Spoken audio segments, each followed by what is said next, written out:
At 5, we heard about a man's push to see improvements made at Tanger Outlets Mall. That information ended up being used by a firm from out of state in what advocates call one of those drive-by lawsuits.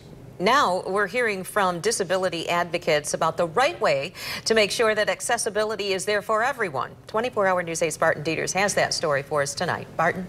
Well, Sue and Brian, for nearly 30 years, the Americans with Disability Act has been helping to make sure that people with handicaps can enjoy as many of the same everyday activities as everyone else.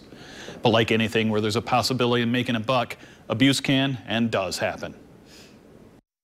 You hear about the ambulance chasing lawyers. He's not a lawyer. I think he's an ambulance chasing architect. Bill Sard just was not interested in money. He just wanted to see Tanger Outlet Mall make some improvements, many of which he says they have. But a Las Vegas firm is accused of taking advantage of his desire in order to work a scam. Unfortunately, these will pop up every once in a while, and it doesn't help. Bolkowski says these types of alleged scams are known as drive-bys, when an out-of-state firm tries to make a quick buck exploiting the ADA by nitpicking minor compliance issues. But he says that shouldn't scare people away.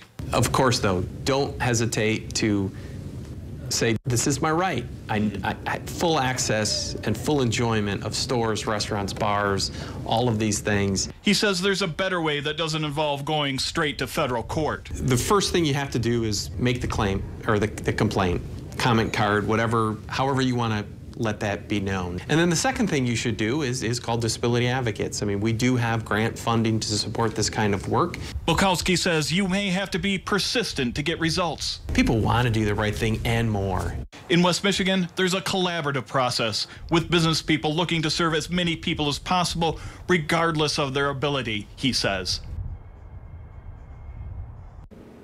We have links at woodtv.com for disability advocates and other resources throughout West Michigan. Live in studio, Barton Dieters, 24-hour News 8.